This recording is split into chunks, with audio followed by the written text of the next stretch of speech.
Good afternoon, you're with me now. Hello and welcome to this event, Changing Customer Service Needs webinar. And my name is Linda Bryans. I'm actually based in Belfast Metropolitan College today, and shortly I'll be joined by our guest today, Marianne Hood, who's owner of Marianne Hood Hospitality Solutions. But even though I'm in Belfast Met, I'm here to welcome you on behalf of Northern Ireland's 6 further education colleges, the Department for the Economy and the Hospitality and Tourism Skills Network. So this is the last of our 4 webinars in the Hospitality and Tourism Management Skills Spotlight series.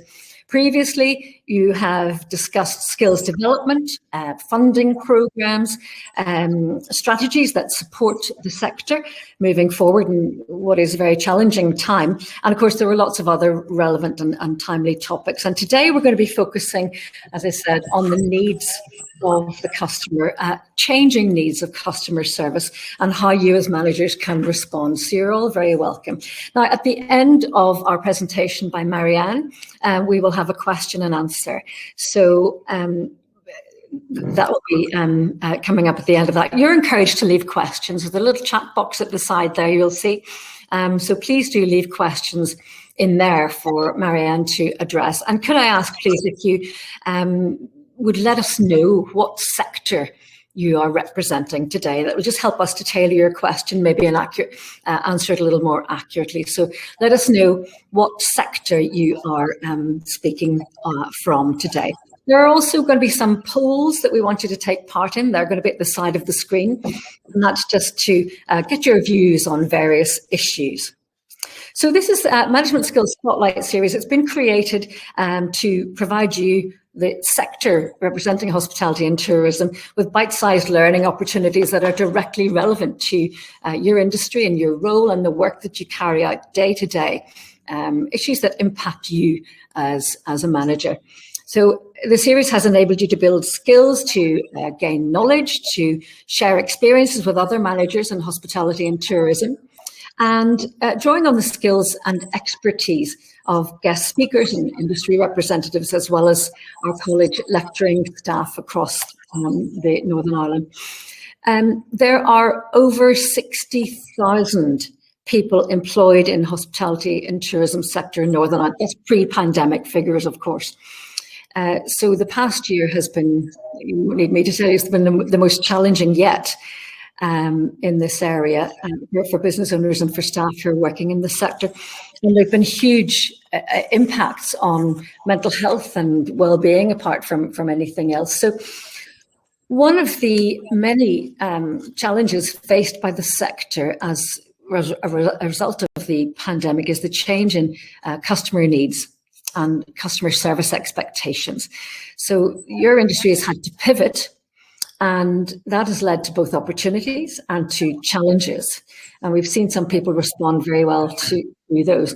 But I suppose managers now need to consider what is this new normal that we find ourselves in, and how best to manage customer service expectations as you lead the industry to recovery. So we're delighted that we've got with us to lead this webinar, Marianne Hood of Marianne Hood Hospitality Solutions. I'm sure many of you will know Marianne, being in the sector. She's got over 30 years of operational and strategic expertise and in that sector, and she's going to provide you with guidance on identifying and understanding some of those challenges in changing needs of customers, how to develop tools to monitor feedback and customer satisfaction, and also how to manage service standards post-pandemic. So without further ado, I will say, Marianne, you're very welcome. It's great to have you with us, and I'll hand over to you.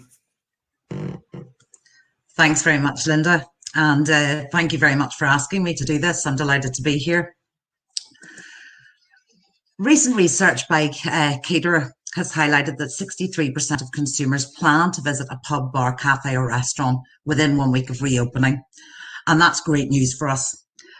COVID-19 has required the industry to take time to pause, to think, to innovate, to change, and most of all, to plan.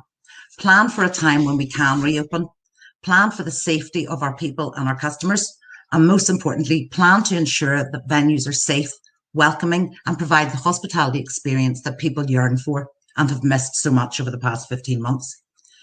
Consumer confidence is there, but not without conditions. And those conditions are all about new ways of working and feeling safe. These include visible hygiene practices as the norm and social distancing clearly implemented and adhered to. As Inda mentioned, the industry has had to pivot, which has led to many challenges and some opportunities. Reduced income, obviously, and with reduced capacity when we've been able to reopen, that's been very challenging. Motivating and retaining staff whilst on furlough, this really has been the time of Zoom and team and flow training and trying to keep staff motivated whilst on furlough. And already we're seeing that when staff are being brought back now, that they're no longer available. They've gone into different industries or they've discovered different things. Some businesses have been ineligible for funding or grants. The open and close and reopen situation and the endless navigation of government guidance and legislation has been massively challenging, and the constant need to risk assess. It's so important that we do risk assess, but every time something changes, we have to do it again and we have to make it bespoke, and it's very, very important that we do that. But we've seen some opportunities. We've seen many notable big players develop their business to provide online, click and collect and cook at home offers. It's been very important to deliver the branded promise in this new style of working. How do you take a brand and deliver it in your house? I know of one restaurant who seized the opportunity to deliver cook at home meals, so much so that they were able to actually sell more food than they would if they had been opened. The restaurant's very small, notoriously difficult to get into, and the deliver at home option made this restaurant accessible to more people. Having said that, despite lower operating costs and more revenue, if I asked this restaurateur if they would stay operating on this model, I'm fairly sure that the answer would be no. Because restaurant dining and going out to bars, it's about creating memories, laughter and fun together as a community to share memorable experiences with family and friends. And it is so important for our mental well-being, something that we've had to look after very carefully over the last 15 months. So when I started to think, well, what are the changing needs of customers in our new world? So I work in industry as well. So I'm having to think about these things as well. And some of the changing needs that I see are that customers need to feel safe. Customers and employees need to feel inherently safe. As bar and restaurants prepare to reopen, we can expect to see behavioural shifts from customers as they venture out again. But these changes will include a heightened sense of what they view as safe food and drink handling practices. Recognising that not every bar and restaurant is the same and that reopening scenarios will differ from venue to venue, it's important that within the crucial areas of operations, a focus is placed on reinforcing customers' confidence and building trust. And customers are going to be scrutinising how staff manage hygiene practices. They're going to scrutinise everything. With the correct preparation, bars and restaurants can become places where customers feel safe again and want to return to, have a great experience. In order to do so, a number of working practices need to be adapted, including ways of protecting staff and customers and making the overall environment a safer place. Last summer, when we came out of the first lockdown, I visited several restaurants. And pre-COVID, I would always notice aspects about service, and I'd notice the sequence, I'd notice how servers look after customers. It's kind of in my DNA, it's my job, it's what I do. But I found that when I was going out last year, I was noticing far more than that. The first restaurant that I went to, we'd booked for 4 people, and we were lucky enough to get a table outdoors. You see, already I think our mindsets had changed, and we were looking for space and we were looking for outdoors. We didn't want indoors. Maybe we were nervous. Anyway, when we arrived, we asked if we could sit at a specific table that previous guests had just left. It was more airy than the other tables. The host said that would be fine and directed us to the table and said she would get someone to clear and wipe the table down for us. There were glasses already on the table when we went over to it, but a waiter came over and cleared the glasses. She sprayed the table with sanitizer. She wiped and dried the table. And, we thought, this is really good. She had a mask on. She had a visor on as well. And then she replaced the glasses back onto the table that had been there from previous diners.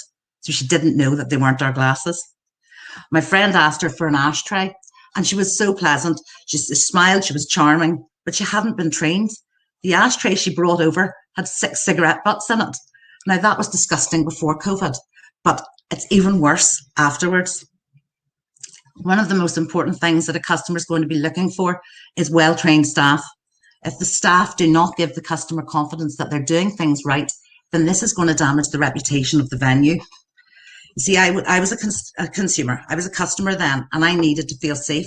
I needed to feel communicated to. I needed to know what to do. Where was the sanitizer? When did I wear my mask? Was I allowed into the loos? What happens to the menu when I finished with it? Addressing shifts in working practices, social interaction, and most importantly, expectations around standards of hygiene and cleanliness will be hugely important for businesses if they wish to thrive in the new normal. Frontline staff are at the forefront of our efforts to gain customers' confidence. In the current environment, customer confidence is key, and opinions will be largely shaped by the observable actions and appearance of the servers and bartenders on duty. Now more than ever, bar and restaurant operators must pay attention to employee wellness and hygiene standards that protect both workers and guests.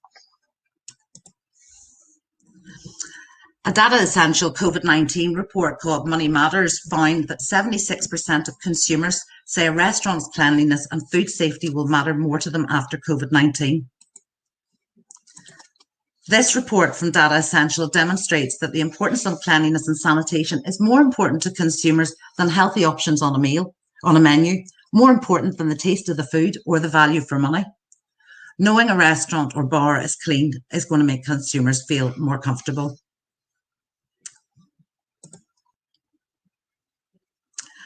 So who knew that sanitized bottles and blue roll would become normalized? You know, before, if I thought that I had seen a blue roll or a bottle of sanitizer sitting on a bar counter in a restaurant, or if I saw that pre-COVID, I would have been appalled. I would have thought, what a terrible attention to detail. Move that away. Nobody wants to see cleaning equipment. Who knew that we would now be living in this new world where we absolutely desire and need to see those sanitizers and blue rolls? It's vitally important that our customers view our cleaning practices, and between seatings, ensure that tabletops and common touch areas like backs of chairs are cleaned and sanitized, but do this in full view of your customers so that they can observe the cleanliness practices in your venue. Consider a couple of other touch points after a certain period of time, 30 minutes, say to an hour, banisters, door pads, anybody, and there may be people on here that have worked with me before, but you will know that I do have a saying that if you're leaning, you could be cleaning. So no more true is that than now. Customers will be observing how staff are cleaning tables and general hygiene measures. Make them see your staff sanitize their hands often. They should be walking through sanitizing all the time. And as well as the extra sanitation, hand washing. I never knew how long to wash my hands for. I never washed my hands the way that that's designed until COVID hit. Now I can say I absolutely know how long to wash my hands and how to wash my hands properly. Staff must visibly clean their hands often in the bar or dining room, and make sure customers see you washing hands. When I was out last year, and I went to a different restaurant, and there was a guy working on the pass, and he was wearing blue gloves, and it struck me, I noticed it, and I thought, that's quite strange why he's wearing gloves, but okay, that's fine. Maybe he's chopping lemons, or maybe he's doing something. But he was on the pass, and for the whole time that I was at the restaurant, whether it was the 90 minutes or the 2 hours that we were allowed at that time, I observed this guy walking from the pass with clean plates of food and serving it to customers, but then collecting dirty plates and bringing them back into the kitchen. He didn't change his gloves once, and he'd been lulled into a false sense of security in believing that the blue gloves were safe control method. They simply aren't. Effective hand washing is much safer. Customers know this, so make sure they see hand washing and sanitizing, or at the very least, make sure that they see that gloves are being replaced often. A tip that I would say is, mention, if a customer asks you for something, yes, I'm just going to wash my hands and then I'll be with you. Simple things like that will increase confidence. Face masks. You know, there's nothing worse than seeing a staff member with a mask that is barely half on and isn't covering the nose or the mouth properly. We all know how to wear them properly now. It's taken us time, but we have learned how to do it. But I've seen staff and I've seen many customers not wearing their mask correctly. Make sure that they're well fitted, worn correctly. Give customers confidence that sanitation and protective measures are being adhered to. But this is the hospitality industry. And how is it possible to provide an hospitable welcome while wearing a mask that covers our chin, mouth and nose? The world just doesn't seem as friendly when it's filled with people wearing masks. And this is the hospitality industry where first impressions are so important. And that is usually created with a big beaming smile. Masks do make communicating hard as we look at people's faces to gauge their intentions. When the nose, mouth and chin disappear behind a covering, many clues vanish with them. But you can still smile behind a mask. And this is something that will be so important to customers going forward. They need this. If a person is friendly, will you recognise it? If you smile, will he or she know it? Of course they will. A lot of information shows up in the eyes and the eyebrows. We talk about laughter lines. You can easily see them.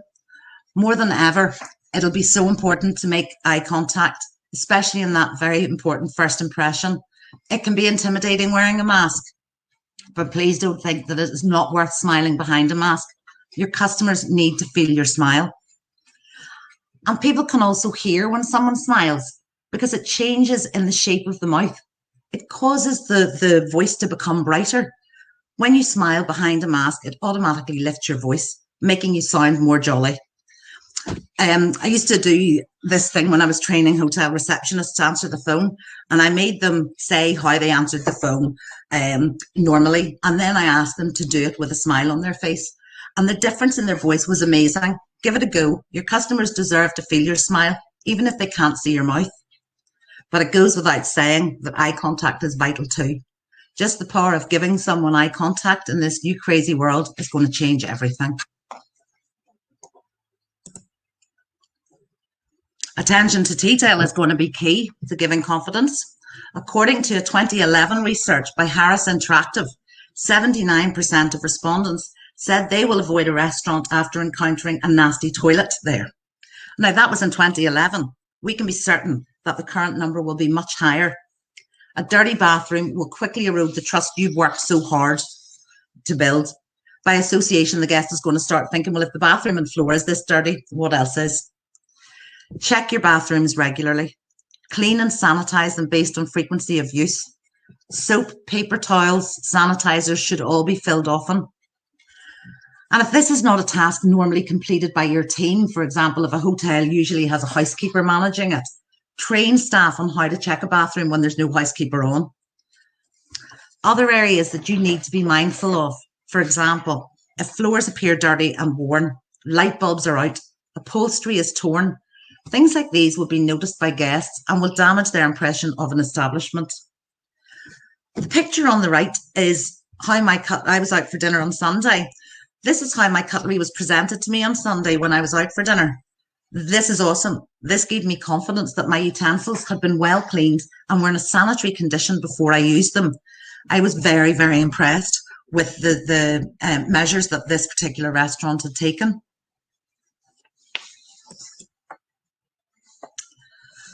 From full-service dining rooms to upscale speakeasy bars, establishments are usually known for their level of service or quality of products. Cleanliness, though, has largely been an underpinning assumption and not a key consideration for customers. But in the new normal, it's going to be their single most important decision-making criteria. It's essential that staff are reflecting the standards you've developed. They are key in sending the right messages.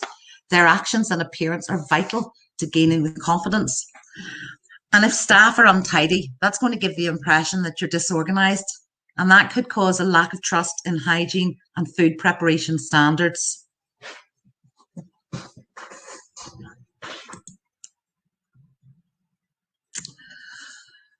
This was wrong before COVID, but it's definitely wrong now. So this is, I've also seen okay, so we've got lots of glasses there. We work in a place where there could be lots of glasses. They need to be removed quickly, but they don't need to be removed by the top of their fingers. And that's what I noticed. And in another restaurant that I was at, when I asked for a fork, it was handed to me, and the fork, the biting bit, was quite close to the hand. And that's not good, as we know. Some more of the changing needs of customers in our new world. Need for enhanced communication. They're going to be lenient towards longer waiting times. They're going to be prepared to wait a bit longer for their food. They know the procedures are taking place. There's going to be less interaction, maybe only one member of staff. And that to me is a good thing, because when I was brought up waitressing, I was given a section and I looked after that section. And I've always believed that that's the right way to look after customers. I think that gives a member of staff ownership, it gives accountability, it gives responsibility, and it gives a customer one person that they can build a rapport with. Also, it means that they're only being asked once, is everything okay for you tonight? Instead of 6 people or no people. So there is going to be less interaction, and they're going to have engagement with trained and knowledgeable staff. They want to have engagement with trained and knowledgeable staff. So customers want to hear from you. They need to be guided and they need to be led, and communication helps them feel safe and secure. They may prefer to receive info via email, and at a minimum, they want to know what measures are being taken to ensure food safety, employee safety, customer safety, takeout and delivery safety. Meeting these expectations now will go a long way towards continued business in the future. And beyond this sort of communication, customers do want to hear about deals and promotions and way restaurants are supporting their local communities. When I went out on Sunday for dinner, we were met and we were seated at a table. We had to wait a few minutes, but it was safely waiting. And then we were brought to a table outside, and the waiter that looked after us, we were served by 2 people through the evening, but that was okay. It seemed okay. It didn't concern me, because they were both working very in a tune with each other.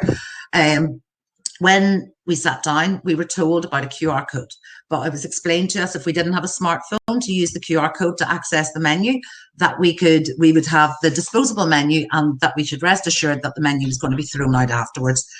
They told us, if we needed to go to the bathroom, we'd put our hands up, and then the staff member was going to check if the bathroom was free. But we were told everything. We were told about the cutlery, where it was and how it was only for us, and that it would be washed after whenever we had left, whether we'd used it all or not. And we were just explained everything. So communication is vital in regards to verbal communication. We know that people don't necessarily read signs. So, we can put up those signs. I still think they're very important, but a mixture of verbal and written communication is going to be very important. Communicate safety. A survey of more than 1,500 people in America for Data Essential found the top 3 communications that customers want are surrounding the safety measures that have been adopted. This outweighed new menu items and sales promotions. They're not interested in drinks promotions. They want to know what you're doing to make them safe. And that's what we're seeing. I mean, that was a survey in America, but that's the same in GB and UK.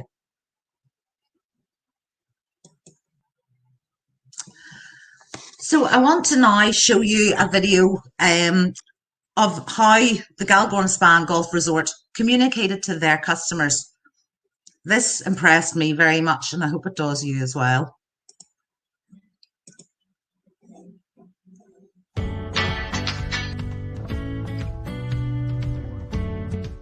It's been a while and we can't wait to welcome you back to the resort. Let us walk you through our new guest journey. On arrival, we ask you to use our hand sanitizer that offers protection for up to 24 hours. Hand sanitizer units are also available for your convenience throughout public areas across the resort. Upon arrival, guests will be required to undergo a temperature check before proceeding to check-in. We remind you of our flexible booking policy if you feel unwell. We ask that you please observe social distancing guidelines and floor markers on display throughout the resort. You will have received a link to our new app prior to arrival. Following registration, your accommodation key card will be available on the app. Cash transactions will be accepted at reception only, with cashless transactions throughout the rest of the resort. Our dedicated public areas cleaning team will be visible throughout your stay, cleaning and sanitising all high-touch surfaces. If using the lift, we ask only one party enter the time, up to a maximum of 4 people. We would recommend using the stairs, which are located at various points across the resort for your ease and convenience. We kindly ask that our guests download the app to make the most of the Galgorm experience, as it will include not just your key card, but information on our menus, room directory and Thermal Spa Village map. When servicing your guest room, our team will have thoroughly cleaned and sanitised using Zunu, Microbe Shield Surface Sanitizer and Protectant. Additional cleaning aids such as colour-coded microfiber cloths which help combat cross-contamination will be used. We add the finishing touches to your accommodation by using an air sterile decontamination unit. Our unbroken cleanliness seal on the door of your accommodation is our promise to you that our hygiene steps have been carried out by our team. Before making your way to the Thermal Spa Village, we ask you to change into the robe and flip-flops provided in your accommodation, as lockers will be unavailable at this time. A constant cleaning regime will be carried out in all areas of our Thermal Spa Village, with deep sanitising of all areas during the hours of closure each evening. New social distancing measures within the Thermal Spa Village will limit the number of guests using any experience at one time. So make the most of the great outdoors and reconnect with nature, as over 90% of our spa is located outdoors. With a number of new experiences such as Infinity Pool, River Deck, Salt Cave, Riverside Steam Room, Palm House and additional hot tubs and saunas. Should you wish to avail of a treatment during your stay, you can do so by pre-booking one of our bespoke treatments that we have created. Our new treatment offering will allow our therapists to continue to provide you with a relaxing experience in a safe environment. Our bar will provide table service only, with standing room and over-the-counter service unavailable. Our table layers will promote social distancing, creating a safe environment for team and guests. Our restaurant layouts have been altered to aid with social distancing requirements. Our paper menus have been replaced with electronic versions housed within our app, which you will have downloaded prior to arrival. Our breakfast buffets have been replaced by a la carte offerings. For us to manage your dining experience safely, it is essential to pre-book all dining in advance. We look forward to welcoming you back and hope you enjoy your stay with us.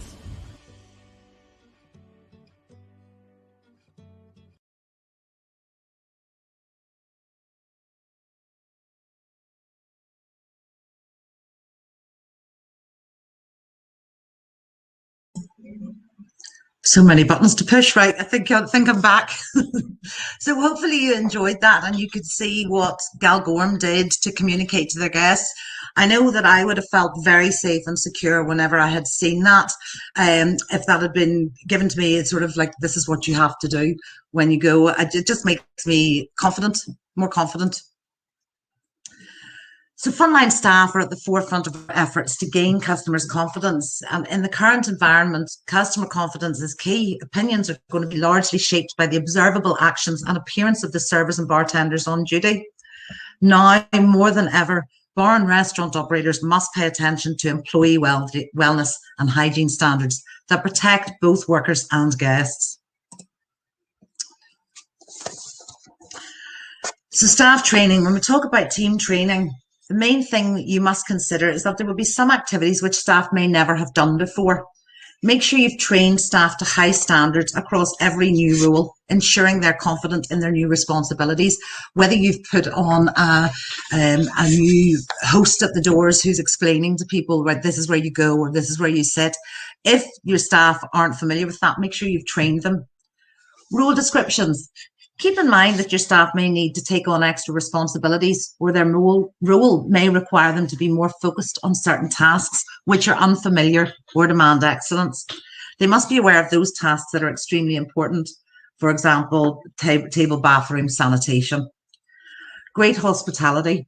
Giving guests a warm welcome is going to be crucial to retaining and increasing footfall during this time. Make sure that you have staff front of house and individuals waiting tables that you trust to be the face of your business. those smiley ones, those confident ones, those knowledgeable ones, and make sure everybody is knowledgeable. Strong leadership. As teams change and staff take on new or existing responsibilities, make sure management and or team leads are continuously checking in on how staff are coping with new responsibilities and making adjustments accordingly. Identify an employee champion, someone whose job it is to check in with their peers. Staff are going to have exactly the same fears as our customers. We need to be kind to everyone, and we need to empathise. You know, how I'm embracing or not embracing the COVID situation, how I feel, it may be different from how you feel, and that doesn't make me wrong and you right, or you wrong and me right. It's just everybody is going through their own way of dealing with it, and staff are no exception. So we've got to be mindful for them. We've got to look after their well-being. Integrating customer feedback. Make sure your team is gathering feedback from customers, which you can then incorporate into your venue to ensure you're adapting to the customer's needs. You might find you need focus in different areas than before. Shift teams for larger businesses. And I'm sure that you'll all have risk assessed and decided whether you need to keep staff into your own bubbles, but consider keeping the same groupings of staff together. And that minimises the risk of all staff being out of action should someone become ill.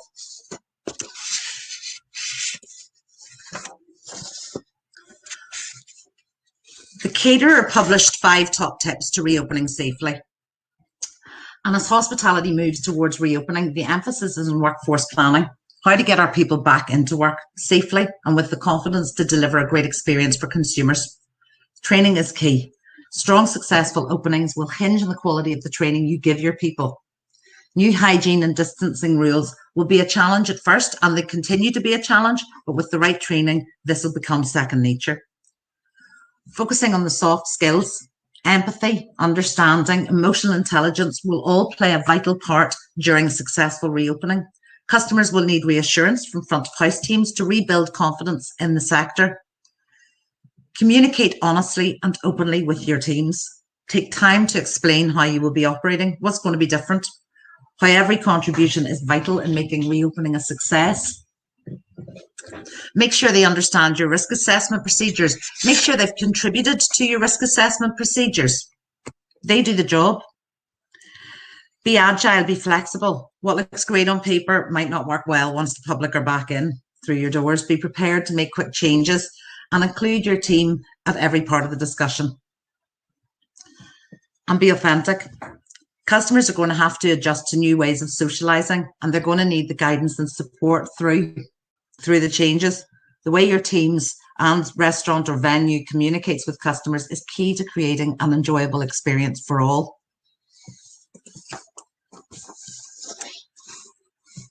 So just to talk about this for a moment, no shows have been the new and hot conversation topic at a time when the last thing industry needs or wants to talk about is no shows. Bookings have been a big consideration for customers in the early days of hospitality's reopening, but 1 in 7 already admits not fulfilling them. Those are some of the messages from CGA's latest Consumer Pulse survey, which provides extensive insights into the habits of people returning to bars, restaurants and pubs in England. And this research was published on the 30th of April this year, so it's really very current. With space at a premium and customers returning confidently to bars and restaurants, CGA's research suggests many outdoor areas have been very busy, and this has prompted drinkers and diners to plan their visits in advance. Nearly 3/4, 73% of those who went out during the first week said they'd reserved tables before doing so. However, 1 in 7, 14% customers did not fulfill their bookings. While some cancelled their reservations ahead of time, around 1 in 12, 8% admits to being a no-show after failing to tell their venue they would not be visiting. No-shows have been a major operational challenge for operators who are trying to balance a limited supply of tables with high demand from customers. Some have been caused by the unpredictability of the spring weather. We were only eating outside. Customers deciding that conditions aren't good enough. But a significant number of customers also admit to overbooking. And they're reserving places at multiple venues with the intention of cancelling or skipping some of them. And the Consumer Pulse survey shows that well over 1/3 of no-shows either forgot to cancel, 23%, or worse, couldn't be bothered to do so, 13%. 17% said they were embarrassed about cancelling. But what's most worryingly for us as managers in the sector, I feel, is that a quarter, 27%, claimed that they had tried to cancel bookings but weren't able to reach the outlet. This suggests that some operators might need to do more to help customers cancel and give themselves a chance to replace lost bookings. Venues may need to consider and communicate new policies around their reservation terms and make it as easy as possible for people to cancel so they can reallocate valuable space. Direct dialogue and tailored communications provide an opportunity to put diners' minds at ease around what to expect, reducing the propensity for no-shows and ultimately encouraging them to rebook. So the 5 tips, I suppose: review your booking policy. Customers agree to this when they book, so make sure it includes details of cancellation fees and how long you wait before giving away a table. You might want to consider how far ahead people can book if you want to keep some tables back for walk-in customers. Use a booking system with auto reminders. The Consumer Pulse survey shows 23% of no-shows forgot to cancel, while 13% couldn't be bothered. Using a booking system that sends automatic email or SMS text messages to customers means there's no excuse for people missing the reservation. But it's also a good thing to make email reminders or text messages feel more personal. Include your business logo and branding, personalize it with the name of the person. It reminds your customers that there's a face behind the booking system and helps increase loyalty. Make your cancellation process clear. According to research from Carbon Free Dining, 45% of people don't cancel their booking because it's not easy to find cancellation information. So make sure your website, booking system and reminders all include clear details on how customers can cancel a booking if their plans change. Collect credit card details or a deposit. Many people are doing that now, and actually a recent industry poll showed that 42% of restaurants in the UK are doing this currently. They're taking credit card details. So if it's your policy, if your policy says they'll be charged a fee for last minute cancellation, it can discourage a casual approach to or attitude towards bookings. It's simple to manage and it creates an extra incentive for customers to show up. Offer deals to loyal customers. How you market your business is up to you, but you could consider whether offers or discounts are likely to damage your brand or help grow your customer base. You know, certainly if you've had a no-show, putting out a quick message on Twitter or Facebook can reap rewards and you can fill the restaurant again. One restaurant that I've heard of in London introduced a pay before you eat policy last year, and they have had just 2 no-shows since. So that's an interesting one. You know, I don't know, maybe that's the way that we will be going down.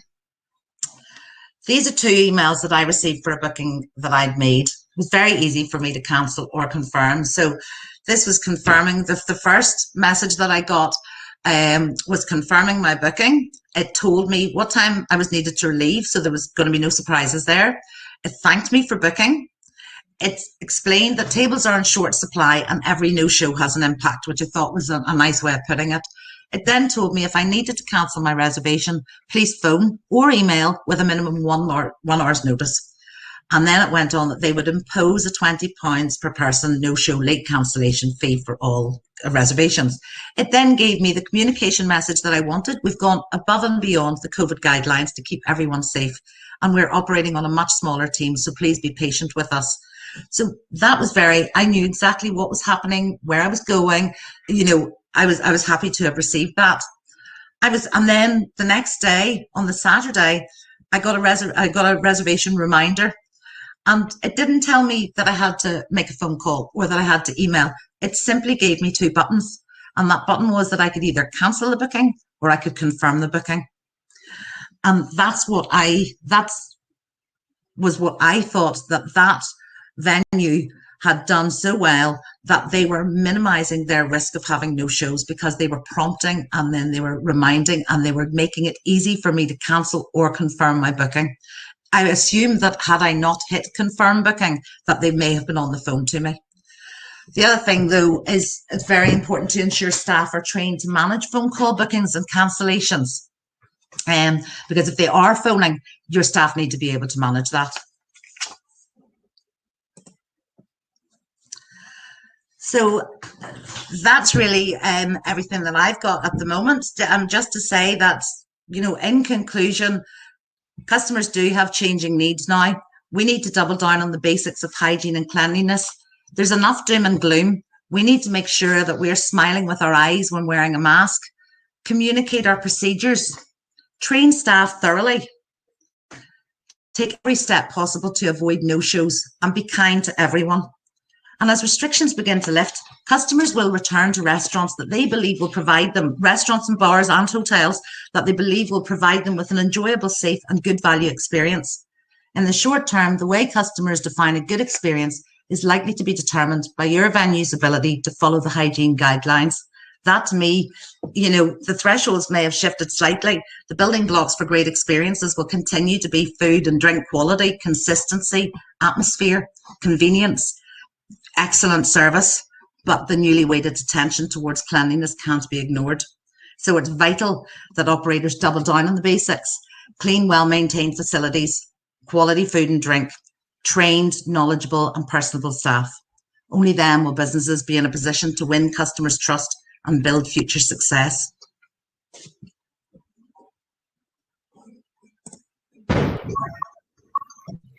Okay, Marianne, thank you very much indeed. That was really, really informative, and certainly from my end of things, I know most people here with us this afternoon work. In fact, everyone with us works in the industry, and you very kindly told us which area of the industry you worked in, but from someone who's purely a customer, that was hugely informative. So thank you very much indeed. Can I just remind you, so we've got about 10 or 15 minutes here for questions to Marianne. So if you haven't got a question, there's two very good ones in there, which we're going to go straight to. But if you don't have a question, please put it in now, because we've a limited time at the very end. But just from my point of view, Marianne, I thought that quote that you came off with whenever you were training people, you talk about if you're leaning, you could be cleaning. I wondered if that, fairly grown up sons in my house. Yes. Well, I can try anyway, but thank you. So the overall message there I got was communication. But let's look at a couple of questions. Charlotte Gibson is in there, first of all, with a question. She talks about digital technology, which is so important to support customers moving ahead. So, Marianne, what are your thoughts on how best to support non-tech customers? I'm thinking my mum and dad, who are both in their 80s, who maybe wouldn't have a mobile phone capable of a QR reader app, you know, and those are widely in use over Europe now. But how would they support customers like that? I mean, the answer to that is that you've got to have an alternative, because many of our environments, we have those people, like you're talking about your parents, like my parents, they use a phone to make phone calls. Who ever knew that would happen? So, for example, what happened on Sunday, whenever I was in that restaurant, we were given a QR code, but also we were provided with a disposable menu that we could use instead. I suppose you can, a staff, we don't want to take away the staff and the personal touch. We want to make sure that staff are still willing to engage. We're not a business of robots. We have to be engaged. And if it takes staff to communicate with older people, and I don't want to generalize, but I'm assuming it is mostly older people who are non-techie, but also, having that, having an iPad that you can bring to the table, and you can teach the guests how to use or how to embrace technology. So, I think that it's about educating, it's about giving them alternatives, and it's about making them confident to try something new, because I know my mum, she just go, oh no, I'll never try. What do you mean download an app? And when I show her, Mum, this is how you download an app, she goes, oh, I can do that. So I think that's what it is. It's having patience with people and understanding that not everybody uses tech. Exactly, and being adaptable, I suppose, to each customer's needs when they come in. Thank you very much indeed. Now, there's another one there. Charlotte. Oh, that was Charlotte. So Nuala McNally has asked this question. How should businesses manage both the online services and the in-house services now that both have been successfully established? And is demand for dine at home here to stay? Again, like you, I've been really impressed by the adaptability of some restaurants in Belfast who, put out their menu regularly on the social media and and, you know, are doing very well with that. Yeah, I mean, and I think that I don't think demand for dine. I think the demand for dine at home will be there. You know, I think there's going to be a blend. We're going to see a blend, but I don't think that we will ever replicate the experience that you get from going to a restaurant and sitting with your friends and, you know, your family and those sort of celebratory occasions and, you know, that community. But I do think that restaurants now have proven that they can do that. And, you know, we as consumers have learned that actually this isn't a bad option. You know, we don't want to trek into town tonight. Maybe we're going out less. We want to obviously encourage them to go out more. But I think that operators, businesses can manage both of them quite successfully by knowing their limits. So it's the same thing. Everything in hospitality, you know, you always want to, never want to overpromise and underdeliver. You always want to, is that the right way? You know what I mean? So you always want to over-deliver and under-promise. And I think that with the restaurants who have done successful, have successfully done that delivery cook at home thing, they've worked it out now. They know what they can manage. They know what capacity they've got, and they've worked out the logistics. So I do think that there is going to continue to be a demand, but I think we'll see a blend of both. Yeah, the restaurants aren't going anywhere anytime soon. It was a great idea during lockdown, and it gave you some sort of sense of occasion, you know. I know. But you're right. I don't think anything will replace that excitement of going out for a meal, going out for a night out, you know, and all of that sort of thing. So, yeah, I think you're absolutely right. Charlotte has come back again, actually, with a follow-up question. She's thanking you for the response, and she says, do you think customers will download an app for every restaurant and hotel? Now, there's a point. I mean, I've seen many of the apps that I've used. I can use the same app for a number of places. I just go onto this app and I download where I'm at, and it brings up everything. I think it's definitely going to be the way forward. I think that what businesses will find is that they can make more money by having an app, because you're sitting there, you know, I'm sitting there and I've finished my drink, and instead of sort of looking around, and even with the most attentive wait staff, I know that, oh, I'm going to be finished this drink in a few minutes, I'm going to place my order now. And I think there's fun within it as well. I think people like, you know, people that aren't technophobes, they do like using it. So I think that, yes, they are going to, because also, I think because of our need to stay distant, you know, customers don't necessarily want to be harangued by staff. And I don't mean harangued, but I mean, you know, they don't necessarily want to interact as much anymore. And I can definitely see that the apps are going to be the way forward, even when we come out of, you know, even with the green shoots that we're seeing at the moment and the vaccination progress and all of that, I still think that apps are going to be used. Even as something as simple as a QR reader, where you download a QR reader app and then you scan the barcode yes. or the QR code on the menu. I mean, that works. That's a universal one, isn't it? Yeah, exactly. Okay. And I think also, sorry, Linda, that's going to, you know, track and trace details may continue to be taken for who knows how long. And also using an app that can gather the data. I think that also there's a lot of data that can be taken by the apps, depending on how far that they're developed. And, you know, data on how long consumers are staying in a restaurant or a bar, what their preferences are, you know, how many drinks they're ordering, how many, you know, what they're doing 3 courses. There's a lot of information that they can get, as well as track and trace details. Yeah, absolutely. You know, going through your presentation there, one thing that struck me, you talked about, you know, communication was an overarching theme throughout there, wasn't it? And, you know, you mentioned it very, very often. And, you know, certainly the video that the Galgorm produced was very impressive and, you know, very slick and so on. But not all businesses can afford to do that. You know, is it going to cost much for hospitality to implement training programs? No, it's not. It's already cost us thousands and thousands of pounds. I mean, there's no question how much has been invested in the sector when you're talking about perspex screens and you're looking at PPE and you're looking at outside structures that then it's decided are not allowed to be used, and all that drama that we had at the weekend. So there is no doubt that this has been hugely expensive. But things like training staff is not expensive. That's something that we should be doing as a given. We should be doing that all the time. So that's a fundamental part of hospitality industry, or of any job. I think, you need a mentor, you need to be taught what to do, you need to be coached, you need to be performance reviewed. So I don't think it'll be more expensive to train staff. I think it's going to cost more if you don't train staff.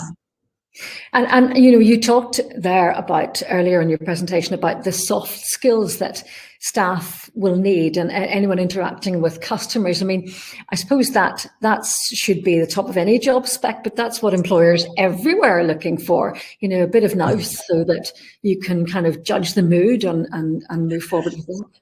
Yes, no, absolutely. And I mean, the interpretation of people's body language, just recognizing how people, and then trying to recognize how they're feeling when you're only seeing this, I mean, that's, you need to be very, very attuned with your emotional intelligence, and some people think that emotional intelligence you're born with, and some people think it can be developed. I think it's probably a mixture of both. I think that you can have a natural empathy that, is not learned behavior. It just is in you. And understanding, just reading body language is going to be so important, and being kind and being patient. And I think that we're going to see patience from customers. I think it's already been shown that they, they're willing to wait longer. I'm the most impatient person I know, but I'm willing to wait for things now. Yeah. Because it's just the way that we do things. And it's okay, because you don't have to do everything at 1,000,000 miles an hour. It's okay to just back off a wee bit. Yeah, the mask thing is, something that we're all going to have to get used to for the foreseeable future anyway. But it's about reading the nonverbals, isn't it? Yes. Yeah. Using your eyes to be more expressive and so on. Well, that's it. Communication. Yeah, no, and having, you really do have to be more expressive. I mean, I've always said that working in the hospitality industry, you're like an actor on the stage. People are watching you at all times. And if you think they're not, well, you're wrong. They are. I think we could learn a lot more from the Americans, where there's one server per section, and I'm your server today, and it's a real kind of personal skill. Yeah, I trained as waitress many years ago. It always worked for me, Me too. Yeah, it is. It's about being personable and empathetic, and just understanding people's fears and supporting them through it. It's a great training, actually, working as a waitress. I did it when I was a student too, and it teaches you all kinds of things: problem solving, how to deal with people who can be, awkward as anything. Most of us can be whenever we're in, the right mood, and it just teaches you so much about dealing with life, doesn't it?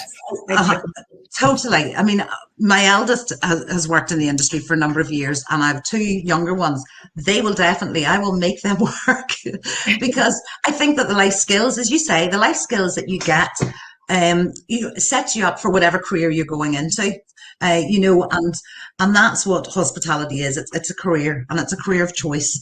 It's not a job of last resort, which, it would have been considered at some stage. Exactly. So, Marianne, it's been really enlightening talking to you. Thank you very much indeed. Thank you, Linda. All that you've had to say to us today, and we wish you well. And just to everyone listening, there's further support for you. If as managers in the hospitality and tourism sector. And to kind of support that, let me introduce to you now a short video. It's only just a few minutes long, and it kind of summarizes what's coming up in future as part of the Let's Do Hospitality and Tourism program. Here it is. The Hospitality and Tourism Recovery Programme has been designed by colleges in collaboration with industry representatives and is funded by the Department for the Economy. The programme provides a skills-led approach to supporting managers in the hospitality and tourism sector. Working together, we've developed this programme, which includes a short series of knowledge webinars for managers, a range of technical skills sessions to help support upskilling of staff in very bespoke areas, and a Level 3 leadership and management qualification that has been designed and contextualised for the hospitality and tourism sector, based on the skills needs identified by those working within the sector. I'll take you through each element of the programme in more detail. The Management Spotlight series is made up of 4 knowledge-based webinars aimed at leaders and managers across the hospitality and tourism sector. Thank you for joining us today on the last of our Management Spotlight series, where Marianne took us through the changing needs of customer service and how you as managers can identify and respond to these needs. Our previous webinars in the series discussed the importance of skills development, funding programs, and strategies that will support the sector move through recovery. We also explored issues around attraction and retention of staff within the hospitality and tourism sector. And finally, we looked at ways of identifying stress and developing techniques that support managers to build resilience in both themselves and their team. If you're interested in any of our previous webinars, you can watch them now by visiting the programme website on screen now. Through the programme, we also have a Level 3 leadership and management qualification. This qualification includes areas such as understanding leadership, looking at emotional intelligence and its link to becoming an effective leader. There's motivation and performance improvement, as well as looking at communication as an essential component to becoming a leader. All of this will be put into the context of not just the hospitality and tourism sector, but adjusted to ensure relevance to the individuals on the course and their work setting. The Level 3 qualification supports practicing team leaders and managers who need to lead people through organisational change. The courses will be delivered online by each of the 6 FE colleges across May and June, each with different days of delivery to allow you to select the one that works best for your work schedule. To achieve the qualification, there will be a short assessment required at the end. Eligibility to secure a place in the course is based on skills-focused funding criteria. That is, that the company you work for must have under 250 employees and is within relevant state aid funding limits. Charities and community groups are not eligible. Details of the 6 courses are on screen now. Contact the relevant college to find out more about the course and the qualifying criteria. Finally, the third element of skill support is for those working in hospitality and tourism who have very bespoke skills in specialist areas. We have 7 technical skills sessions available for you. These range from IT technologies for tourism businesses, preparing cuts of meat such as lamb or poultry, to developing skills in baking, chocolate creating, and the art of a good cocktail making. Spaces are fully funded with no eligibility criteria other than that you work within the hospitality and tourism industry. However, spaces are limited, so don't hesitate to get in contact. All sessions are delivered online, and some may require ingredients and preparation prior to the session commencing. For more information on how to register, visit the programme website on screen now. If you or a member of your team are interested in finding out more about any element of this programme, visit the programme website on screen now. Each of the 6 FE colleges has a business support team who can discuss the wider range of programmes that support you in areas such as upskilling, innovation support, placements or apprenticeships. Contact your local college to get this conversation started. We are here to support you. Thank you.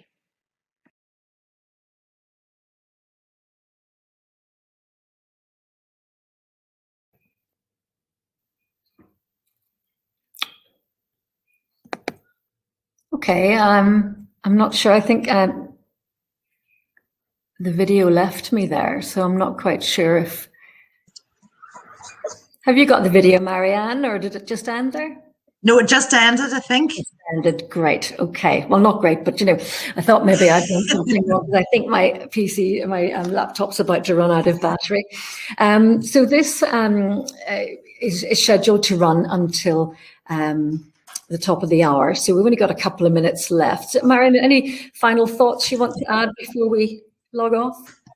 No, I'd just like to thank everybody for taking the time to come and listen, and would encourage you to get involved. And, there's plenty of opportunities with the further education colleges. So that's it for me. Yeah, and it is important to say that support that you heard about there is available from all 6 of the further education colleges across Northern Ireland, including upskilling staff, which we spoke about. Although I was wondering, do you have to be in the hospitality sector? Because I quite fancied the one about the art of cocktail making. That's a personal thought there. Okay. Marianne, thank you once again for your... Thank you, Linda. today. And for more information on the courses and support available through the recovery program, you can go to the program website, which is just at the top of the chat there. And there's a few people saying thank you for your presentation, Marianne, so thank you. Also, please do sign up to those, because they are free. There's also the Leadership and Management Skills series. If you haven't already done so, it is there for you. So on that note, can I just thank all of you for joining, and thank all of the colleges for participating in this. And Marianne, again, thank you to you. Have a great afternoon. Thank you. Bye.